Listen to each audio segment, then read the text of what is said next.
बिहार शिक्षक भर्ती की तैयारी करने वाले सभी अभ्यर्थियों का स्वागत करता है द मास्टर, आपका अपना यूट्यूब चैनल। तो बिहार में जो बीपीएससी है उसने एक लेटेस्ट अपडेट दिया है, एक नोटिफिकेशन दिया है। यह नोटिफिकेशन आपको पता चल गया होगा और कल इसकी वीडियो नहीं बन पाई थी, तो आज हम आपके सामने उपस्थित हैं। लेकिन इस नोटिफिकेशन के आधार पर आपसे कुछ बातें करनी है, कुछ राय मशवरा करना है और हम आगे इस पर चर्चा करते हैं कि इस पर क्या प्रभाव पड़ने वाला है। ये सारी चीज़ें आपको पता है, लेकिन अगले 3-4 मिनट तक हमारे साथ रहिए, आपको बहुत कुछ जानने समझने को मिलेगा। तो देखिए भैया, आयोग कह रहा है, बीपीएससी कह रहा है कि भैया हमारे ऊपर कोई भी आरोप ना लगाओ। अगर कोई आरोप लगाना है तो पहले 10 बार सोच लो। अगर ऐसा नहीं करोगे तो हम तुम्हारा जीवन कर देंगे बर्बाद।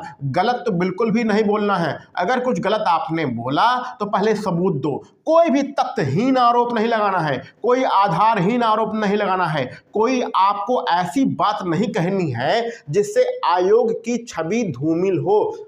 कहने का सीधा सीधा मतलब है कि बीपीएससी पूरी तरीके से निरंकुश हो चुका है। अगर आप उसके किसी भी चरण से या किसी भी काम से परेशान हैं तो आप उसकी आलोचना भी नहीं कर सकते हैं, उनको कुछ बता भी नहीं सकते हैं। ठीक है, तो आयोग के पास बहुत बड़े बड़े प्रश्न हैं। कैसे प्रश्न हैं? रिक्त सीटें, अभी जो आप रिजल्ट दे रहे हैं, चाहे पीआरटी में, चाहे 6 से 8 में, चाहे 9-10 में और चाहे 11-12 में, आपने मेरिट बहुत ज़्यादा कर दिया है जिसके कारण बहुत सारी सीटें रिक्त रह गई हैं। मेरिट को थोड़ा सा नीचे लाके पूरी सीटें भर लीजिए। पीआरटी में तो ऐसा देखने को मिला है। सब्जेक्ट कॉम्बिनेशन की प्रॉब्लम खत्म होने का नाम ही नहीं ले रही है और ये लोग क्या कर रहे हैं कि जो सीटें बची हैं उसको ये कह रहे हैं कि हम अगली भर्ती में जोड़ेंगे, जो कि अगली साल आएगी। और समाज को दिखाने के लिए, राज्य को दिखाने के लिए, लोगों को दिखाने के लिए बड़ी बड़ी भर्तियां कर रहे हैं, लेकिन पूरी सीटें ही नहीं भर रहे हैं। तो अगली भर्ती जो आएगी वो बहुत बड़ी भर्ती होगी। क्यों? क्योंकि जो द्वितीय चरण की सीटें हैं वो आपको पूरी सीटें भर ही नहीं रहे हैं, सीटें खाली रह जा रही हैं। कट ऑफ को इतना ज़्यादा कर रहे हैं, फिर आप, हमारा सीधा डिमांड है कि भैया कट ऑफ को थोड़ा सा नीचे कर दो, जितने पद के लिए आपने विज्ञापन निकाल रहा है उतनी सीटें भर लो। ऐसा नहीं कर रहे हैं, तो अगली भर्ती का इंतजार करने के लिए अभी से बोला जा रहा है। ठीक है, तो ये है भैया, ये पूरी कहानी है। यहाँ पर आपको नोटिफिकेशन दे दिया गया होगा जो आपके बीपीएससी ने दिया है। उसने साफ साफ कहा है कि हमारे 3 वर्ष का आपको प्रतिबंध लगा देंगे, अगर फिर भी आप नहीं मानते हैं तो आपके ऊपर कानूनी कार्रवाई की जाएगी, यानी आपको जेल भेजा जाएगा अगर आप इनमें से कोई भी काम करते हुए पकड़े गए। कहने का सीधा सीधा मतलब है कि आयोग की पूरी तरीके से तानाशाही चालू हो गई है। आप कुछ भी नहीं कह सकते हैं, कुछ भी नहीं बोल सकते हैं। जैसे मुझे अगर कुछ बोलना हो, कुछ कहना हो, तो हम उसके खिलाफ सबूत कहाँ से लाएंगे? हम तो एक साधारण व्यक्ति हैं, सिर्फ अपनी शिकायत ही कह सकते हैं, सबूत थोड़ी ना घोषित कर सकते हैं। तो ये सारी चीज़ें का आपको सामना करना पड़ सकता है।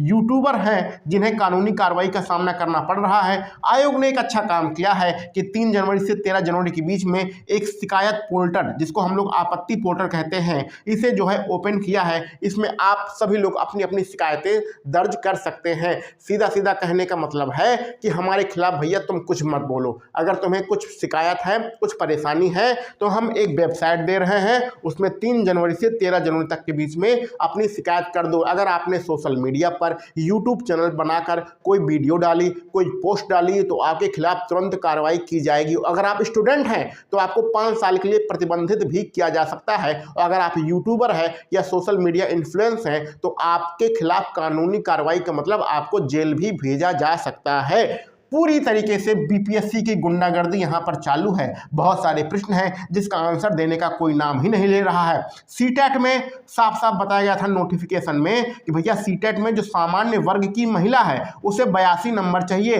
तो अदर स्टेट की महिला भी तो सामान्य कैटेगरी में आती है, लेकिन हम यहाँ पर जो काउंसलिंग हो रही है उसमें देख रहे हैं कि उसमें 90 नंबर मांगे जा रहे हैं।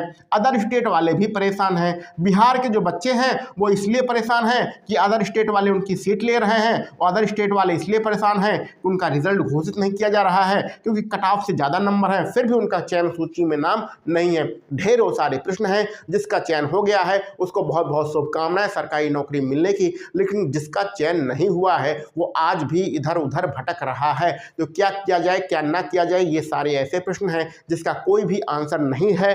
आपके पास सिर्फ एक ही काम है कि शिकायत पोर्टल पर जाकर 3 जनवरी से 13 जनवरी तक के बीच में अपनी शिकायत दर्ज कर सकते हैं। और हाँ, बड़े बड़े यूट्यूबर जो लाखों करोड़ों में खेलते हैं और आपसे पैसा लेके आपका कोर्स लॉन्च करते हैं और आपको पढ़ाते हैं वो भी बिल्कुल शांत हैं, कोई कुछ नहीं बोल रहा है क्योंकि सबके मुंह पे लगे हुए हैं ताले। आयोग इतना सख्त है कि किसी का भी जीवन बर्बाद कर सकता है। लेकिन हम तो भैया बैठे हैं उत्तर प्रदेश में, ज़्यादा फर्क पड़ता नहीं है और इस भर्ती से ज़्यादा हम जुड़े भी नहीं हैं। 6 से 8 में जो भर्ती थी जिसमें सब्जेक्ट कॉम्बिनेशन में एक प्रॉब्लम थी, वह प्रॉब्लम हमारे सामने आई। इस मुद्दे को हमने उठाया, एक टेलीग्राम का ग्रुप बनाया, बहुत सारे ट्वीट कराए और बहुत सारे पत्र लिखे गए आयोग को, बहुत सारे ईमेल किए गए, बहुत सारा काम किया। लेकिन फिर भी ये जो अपना सब्जेक्ट कॉम्बिनेशन की प्रॉब्लम है सॉल्व होने का नाम ही नहीं ले रही है। तो अब सारे बच्चों को यही काम करना है, शिकायत पोर्टल पर जाकर अपनी समस्या को दर्ज कराना है।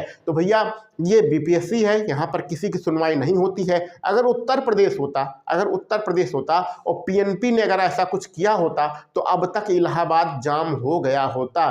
ठीक है, देखो पास होना और फेल होना ये अलग अलग बातें होती हैं, लेकिन कोई आयोग अपनी मनमर्जी नहीं कर सकता है। लेकिन यह अब अपनी पूरी तरीके से मनमर्जी पर उतर आए हैं, इसमें मैं भी नहीं कुछ कर सकता हूं और आप भी कुछ नहीं कर सकते हैं। अगर आपको नौकरी मिल गई है तो बहुत अच्छी बात है, अगर नहीं मिली है तो मेरा यही सलाह है कि अगली भर्ती की आप तैयारी कीजिए। हाँ, अगर कोई शिकायत है तो आप 3 जनवरी से 13 जनवरी का इंतजार करिए, आप यहाँ पर जाके अपनी बातों को लिख सकते हैं।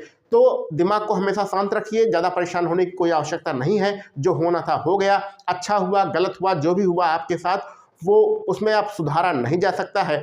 आयोग की कार्यप्रणाली जो है आप पिछले 4-5 महीने से देख रहे हैं, समझ रहे हैं, आप भी समझदार हैं। आपको क्या करना है, खुद अपने सारे फैसले ले सकते हैं। लेकिन मेरी यही सलाह है, ज़्यादा अपने दिमाग को डिस्टर्ब करने से कोई फ़ायदा नहीं है। ऐसी चीज़ से नहीं लड़ाना चाहिए जिससे आप जीत सकें। ठीक है, तो आप आयोग से नहीं जीत सकते हैं, इसलिए परेशान होने की आवश्यकता नहीं है। अपना दिमाग जो है कहीं और जगह पर जाकर लगाइए। ये सारी बातें उन लोगों के लिए हैं जो इस परीक्षा में क्वालिफाई नहीं कर पाए हैं। तो आपके क्या विचार हैं, आपकी क्या राय है इस आयोग के प्रति, कमेंट बॉक्स में जरूर बताइएगा। चलिए मिलते हैं हम लोग अगले वीडियो लेक्चर में। आप सभी लोगों को वीडियो देखने के लिए बहुत बहुत धन्यवाद।